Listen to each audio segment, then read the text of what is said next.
नमस्ते, स्वागत है आपका आपके अपने चैनल डिवाइन मैसेंजर पर। तो उम्मीद करती हूँ आप सभी लोग बहुत अच्छे होंगे, स्वस्थ होंगे और मस्त होंगे। तो आज सुबह मेडिटेशन के बाद में मैंने इस चैनल पर एक कम्युनिटी पोस्ट डाली थी, जहाँ पर कि मुझे जो कुछ चैनल हुआ था तो मैंने उसको डाला। अब वहाँ पर मुझे अंदर से ये लग रहा था कि मुझे इसके ऊपर डिटेल में एक वीडियो बनानी चाहिए। लेकिन वही समयाभाव के कारण मैंने उसको जो मुझे मेन 2 लाइन चैनल हुई वो मैंने वहाँ पर लिख के डाल दी। और जो अंदर से इंट्यूशन आ रहा था कि मुझे इसको थोड़ा-सा और अ, थोड़ा और इसका व्याख्या करते हुए मुझे इसके ऊपर एक वीडियो बनानी चाहिए, ताकि इसके अंदर के मर्म को जो है सभी सोल्स समझ पाएँ। लेकिन अ, समयाभाव के कारण और शायद अपने इंट्यूशन को इग्नोर करने की वजह से मैंने स्किप कर दिया। लेकिन बाद में मेरी एक सोल सिस्टर का वहाँ पर मैंने कमेंट देखा, जो पर्सनली भी मेरे से कनेक्टेड है। तो फिर मुझे समझ में आया कि यस, मुझे जो है सच में बनाना ही चाहिए था। यहाँ मैंने अपने इंट्यूशन को नहीं सुना। ये शायद डिवाइन की ही गाइडेंस थी। तो इसी तरीके से कई बार हम अपने लॉजिक माइंड से जो है कैसे हम अपने इंट्यूशन को नहीं सुन पाते। तो ये मेरे सामने भी आज एक चीज़ आई। तो उसमें जो उन्होंने पूछा कि इसको थोड़ा आसान शब्दों में बताएं, सिंपल शब्दों में। तो फिर क्योंकि एक्चुअली मेरा थोड़ा सा मैं स्टार्टिंग से ही हिंदी साहित्य से बहुत लगाव रखती हूँ, और आप शायद चैनल पे देखते भी होंगे समय समय पर मुझे जो चैनलिंग्स होती हैं वो वही बहुत ही शुद्ध हिंदी भाषा में ही जो है चैनलिंग होती हैं। तो या ये कह लें कि मेरी खुद की भाषा इस तरह की है। तो जो भी कविताएं, शायरी या थॉट्स जो आते हैं डिवाइन की साइड से, तो वो मैं यहाँ पर अपलोड करती रहती हूँ। तो चलिए, बात को बहुत लंबा ना करते हुए हम स्टार्ट करते हैं कि जो उन्होंने अ, उन पंक्तियों का जो मर्म आसान शब्दों में बोलने के लिए कहा। तो एक्चुअली वो जो पंक्तियाँ थीं वो क्या है कि ईश्वरीय सामर्थ्य से निर्मित मनुष्य अगर कहीं विवश है तो सिर्फ अपने मिथ्या अभिमान से। वो ये पंक्तियाँ थीं। तो अब इसको अगर हम आसान शब्दों में समझाएं, इसके पीछे जो ईश्वर ने समझाना चाहा हम सभी को, वो क्या? वो ये कि सबसे पहले हमें ये समझना होगा कि हम अगर मनुष्य हैं, हम सभी जानते हैं कि हम ईश्वर की संतान हैं। हमें जो माता पिता मिले हैं हमारे सोल कॉन्ट्रैक्ट के बेस पर मिले हैं। आज ये माता पिता हैं, पिछले जन्म में कोई और रहे होंगे, नेक्स्ट में कोई और होंगे, है ना। तो सोल कॉन्ट्रैक्ट के बेस पर ही हमें ये रिश्ते नाते माता पिता सब मिलते हैं। और हमारा जो ओरिजिन है, हमारे जो वास्तविक माता पिता हैं वो ईश्वर हैं, हम उनकी संतान हैं। लेकिन ये सत्य को जानते हुए भी हम क्या अपने आप को कमज़ोर नहीं समझते? जब हमको ये पता है कि हमारे जो वास्तविक माता पिता हैं वो ईश्वर है, हम ये भी जानते हैं, हम ये शब्द बोलते भी हैं उसके लिए कि ईश्वर सर्वशक्तिमान है। लेकिन सर्वशक्तिमान बोलने के बाद भी हम अपने अंदर उस शक्ति को क्यों नहीं देख पाते, क्यों नहीं खोज पाते, क्यों उस पर विश्वास नहीं कर पाते? सबसे पहला तो पॉइंट यही है ना, कि क्या ईश्वर जितना सामर्थ्य उसके बच्चे में नहीं होगा? बावजूद इसके हमने अक्सर अपने आप को, लोगों को यही कहते सुना है ना कि हम तो बेचारे हैं, या हमारे तो भाग्य ही ऐसा है ना। बहुत सारे अपने आप को वीक फील कराने वाले शब्दों से ही हम खुद को नवाजते हैं। हमेशा लो वाइब्रेशन एनर्जी में रहते हैं, है ना, जब तक अवेकनिंग नहीं होती। अब जिनकी अवेकनिंग होती हो जाती है उसके बाद में वो जब अपने आत्मा के उद्देश्य को समझ जाते हैं, ईश्वर और उसके रहस्यों को समझ जाते हैं, वहाँ पर वो फिर जो है एक आध्यात्मिक उत्थान की सीढ़ियों पर चढ़ते जाते हैं। लेकिन जब तक अवेकनिंग नहीं होती, या अवेकनिंग के दौरान भी हम इन चीज़ों को फेस कर रहे होते हैं, कंप्लीटली जब हम उस एनर्जी में नहीं आते, तब तक अपने आप को वीक फील कराने वाले शब्दों से खुद को नवाजना, अपने सबकॉन्शियस माइंड को यही जो है एक अफर्म करना कि हम कमज़ोर हैं। लेकिन कैसे? कैसे ये कौन बोलता है? ये क्या कहीं हमारा अहंकार तो नहीं बोलता? क्योंकि ईश्वर जब अपने में से, अपने उस, जैसे ईश्वर परम प्रकाश है तो वो आत्मा जो उस प्रकाश का छोटा रूप है ना, अपने बच्चे को, अपनी आत्मा को ये देह देकर जब धरती पर भेजता है तो वो दोनों चीज़ें देता है।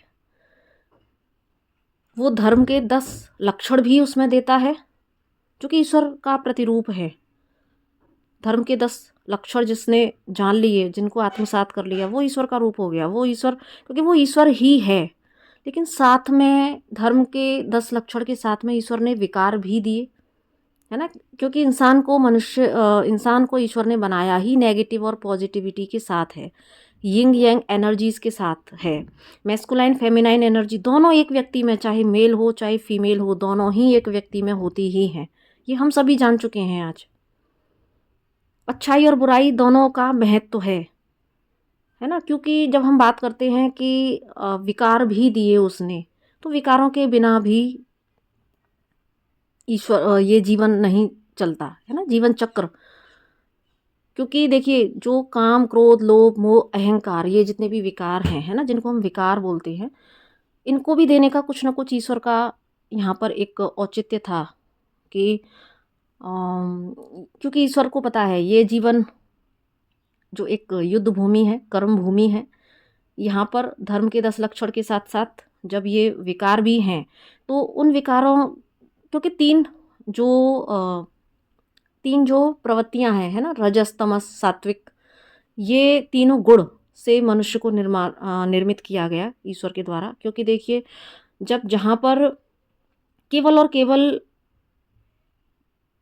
सत्य के जो सत्व का जो गुण है, उसके बेस पर भी कंप्लीटली जीवन नहीं चलाया जा सकता। प्रैक्टिकल वे में अगर हम बात करें तो जहाँ रजस की, तमस की, इन तीनों ही गुणों की के संतुलन की ज़रूरत होती है, क्योंकि एक्चुअली ईश्वर ने अच्छा भी दिया, बुरा भी दिया, पॉजिटिव नेगेटिव सब कुछ दिया, लेकिन यहाँ पर उन्होंने बैलेंस को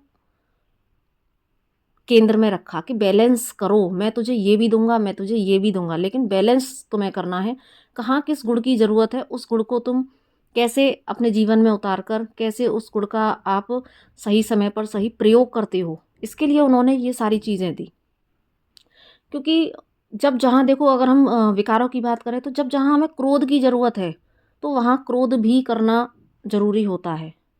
अगर हम वहाँ पर सिर्फ ये सोच के कि नहीं क्रोध नहीं करना, लेकिन हमें जब ऐसे, जब जहाँ समय होते हैं जहाँ पर आपको क्रोध करना अत्यंत आवश्यक है, तो वहाँ पर आपको क्रोध भी करना होगा, है ना। तो वो एक और गहन विषय का एक गहन विषय है कि क्रोध जो है, अगर हम क्रोध की डेप्थ में अगर हम जाएं, है ना, तो वो एक गहन विषय बन जाता है कि कैसे किन परिस्थितियों में करना है ना, या क्योंकि क्रोध के पीछे आपका इंटेंशन क्या है, दिल से, सच में दिल से किया गया है, किसी को एकदम से आहत करने वाला, क्योंकि ये फिर एक अलग सब्जेक्ट है।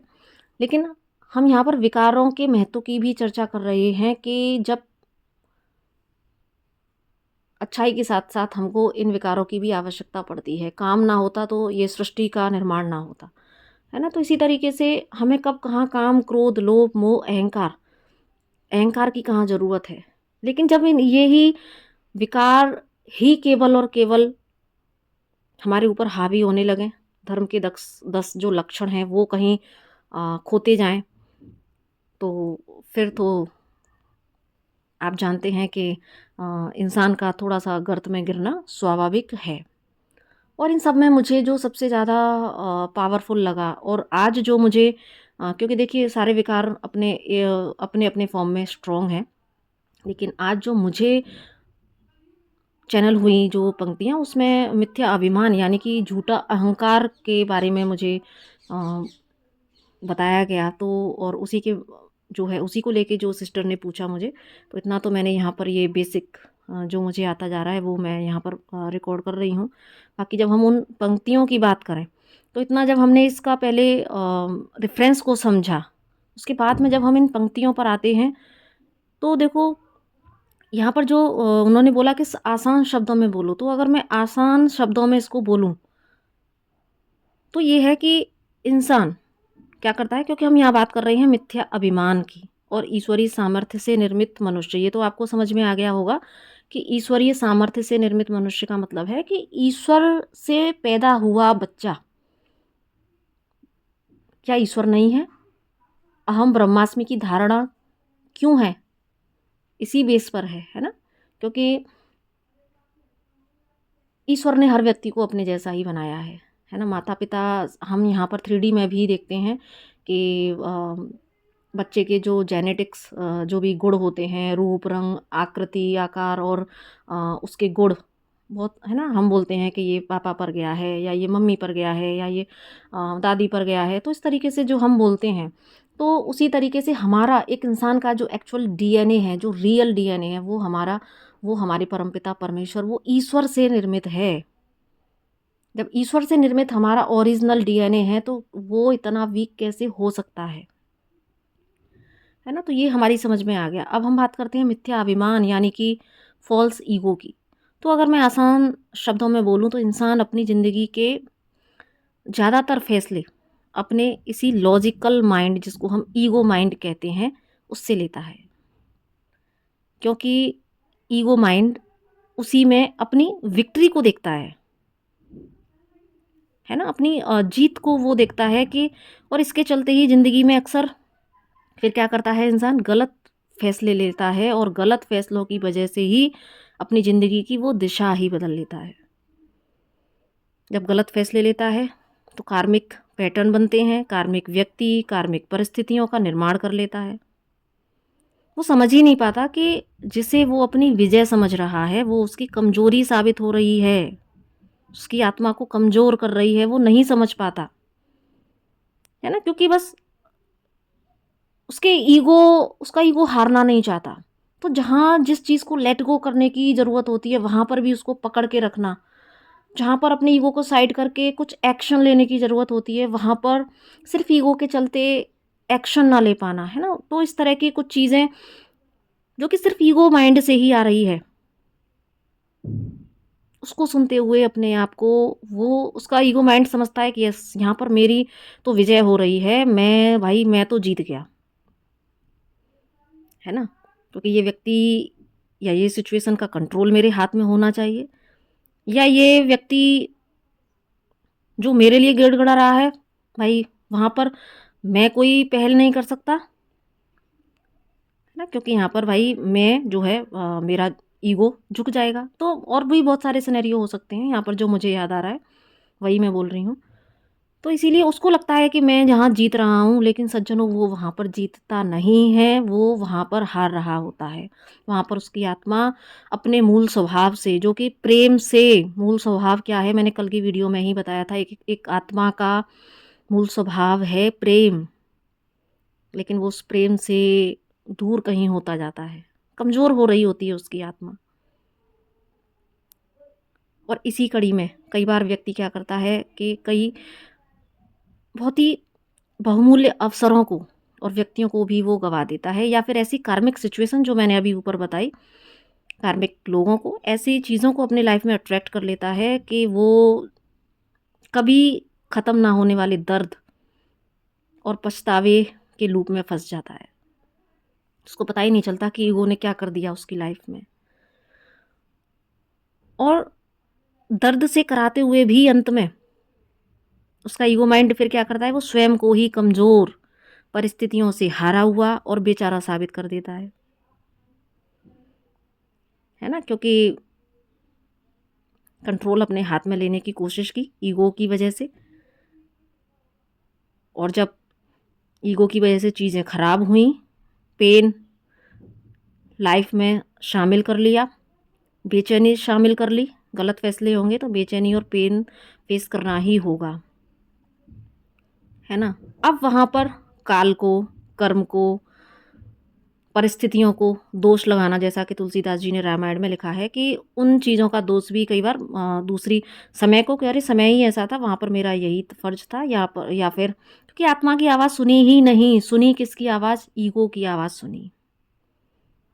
और वहाँ पर जब गलत डिसीजन से गलत परिस्थितियों का निर्माण होता है, फेलियर्स देखता है, तो फिर उन परिस्थितियों में खुद को ही हारा हुआ और बेचारा साबित कर देता है, भाग्य को दोष दे देता है। और इस प्रक्रिया में वो इस सत्य को भूल जाता है कि आखिरकार वो उस ईश्वर की संतान है जो स्वयं में पूर्ण है, स्वतंत्र है, शुद्ध है, पवित्र है। तो फिर कैसे विवश हो सकता है? अभी भी वक़्त है। अगर व्यक्ति को समझ में आ जाता है कि यहाँ पर मेरा ईगो माइंड काम कर रहा था, यहाँ पर मैंने अहंकार से पोषित होकर जो है चीज़ें की हैं, तो बजाय इसके कि लो वाइब्रेशन में चला जाए, बजाय इसके कि फिर से खड़े होने का साहस ना कर पाए और खुद को अ, यही खुद का भाग्य समझकर और परिस्थितियों के हवाले अगर इस तरीके से कर दिया जाए, तो वो उसको समझना होगा कि वो ईश्वर की संतान है। ईश्वर से कम कैसे हो सकती है?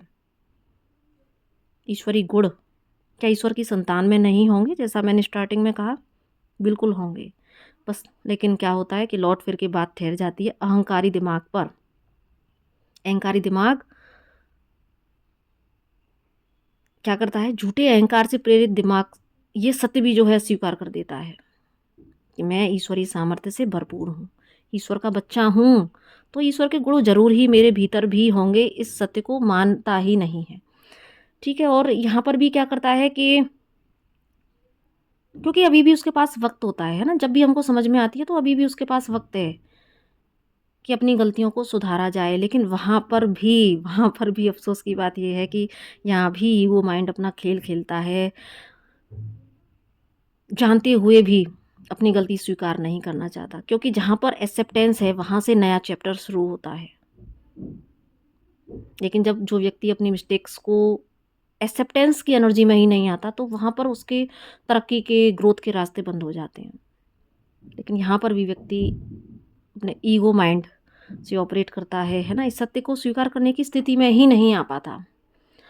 तो अगर इसी लूप में व्यक्ति फँसा रहता है तो कहीं न कहीं अवेकनिंग से अपनी अवेकनिंग को थोड़ा डिले कर रहा होता है। लेकिन अगर हम इसके और डेप्थ में जाएँ तो देखिए ईश्वर ने ये पूरा रचना रची है, नेगेटिव पॉजिटिव सब देकर। अब वो हमको समय-समय पर साइन एंड सिम्पटम्स भी देता है।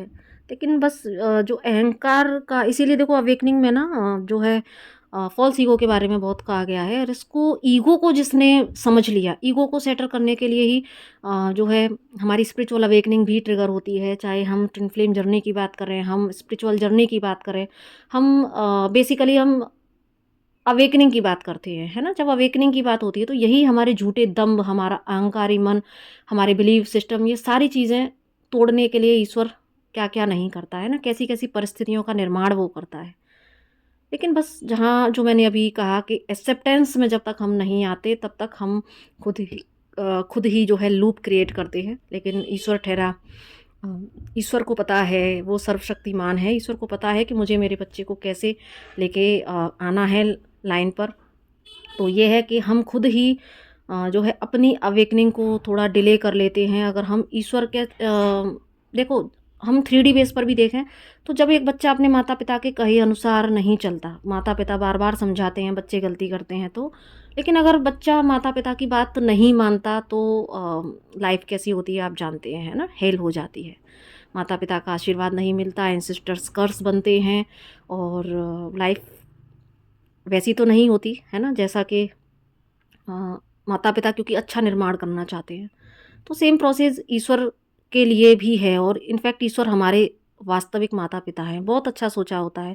वो सिर्फ़ इतना ही चाहते हैं कि एक आत्मा जो मैंने धरती पर भेजी है, अपने सारे कार्मिक लेसन्स को लेते हुए एक मनुष्य का जीवन कैसा होता है, उसका स्वाद चखते हुए, अपनी भूमिका को निभाते हुए, अपने सारे कार्मिक डेब्ट से फ्री होते हुए प्रेम को दुनिया में फैलाते हुए ईश्वर और मनुष्य के संबंध को पूरे दुनिया में सत्य को पूरी दुनिया में फैलाते हुए और वापस अपनी यात्रा को करते हुए एक आत्मा फिर से मेरे जो है मेरे ही चरणों में विलीन हो जाए, मेरे भीतर आ जाए। मतलब जैसे हम संसारिक भी देखें तो जो एक हग माता-पिता और बच्चे का जो एक समर्पण होता है, जो एक प्रेम होता है, ऐसा ही हमारे परमपिता परमेश्वर भी चाहते हैं कि मेरा बच्चा जो मैंने धरती पर अपने से अलग किया, है ना? जैसे हम भी अपने बच्चों को अपने घर से बाहर भेजते हैं कि जा बच्चे, मतलब अपना जीवन के युद्ध क्षेत्र में जाओ, अपना कुछ बन के दिखाओ, है ना। तो यही जो है, अगर हम साधारण शब्दों में इसको समझें तो एक ईश्वर का भी यही जो है प्रावधान होता है। ईश्वर की भी इतना ही ये सोच होती है कि एक आत्मा अपने सारे कुछ बन के दिखाए। ईश्वर मेरे जो है संदेशों को पूरी दुनिया में फैला के और वापस से बस मेरी गोद में समा जाए। हर माता पिता यही चाहते हैं, है ना, कि मेरा बच्चा मुझसे कभी अलग ना हो। तो यही जो है प्रोसेस ईश्वर का भी होता है। तो बस यहाँ पर ईश्वर और हमारे बीच में भी जो अलगाव पैदा करता है वो भी यहाँ पर हमारा अहंकार है। तो इसीलिए अवेकनिंग भी ट्रिगर होती है ताकि हम अपने ईगो को सेटल कर सकें। तो इसीलिए ही देखो जो है सबसे पहला जो चरण है वो है एक्सेप्टेंस। एक्सेप्ट जब तक हम नहीं करेंगे तब तक हम उन इश्यूज़ पर काम नहीं कर सकते। तो ये दो ही पंक्तियाँ मेरे को तो चैनल हुई थी, और उसके बाद में ये थॉट्स आ भी रहे थे तो मैंने इग्नोर किया, लेकिन फाइनली डिवाइन ने मेरे से ये बनवा ही ली वीडियो। तो थैंक यू सो मच उन सोल सिस्टर को जिन्होंने मेरे से बोला। तो अ, मैंने इसको रिकॉर्ड किया। And thank you so much divine कि आपने मुझे चुना। और जिन भी सोल्स के लिए, क्योंकि जब भी चैनलिंग होती है तो किन्हीं व्यक्तियों के लिए तो डेफिनेटली होती ही है ना। तो जो भी इसके संपर्क में आए, जिसको भी अगर इससे कोई भी इंसाइट मिले तो डेफिनेटली आप लाइक कीजिएगा, शेयर कीजिएगा अपने सभी मित्र संबंधियों से। चैनल पर पहली बार आए हैं तो इसको सब्सक्राइब ज़रूर से कीजिएगा। बाकी तो मिलते हैं अपनी नेक्स्ट वीडियो में। और किसी तरह का हीलिंग सेशन या किसी भी तरह का सेशन आपको चाहिए, टैरो रीडिंग सेशन, या तो आप मुझसे कनेक्ट कर सकते हैं। तो इसी के साथ में नमस्ते, राधे राधे।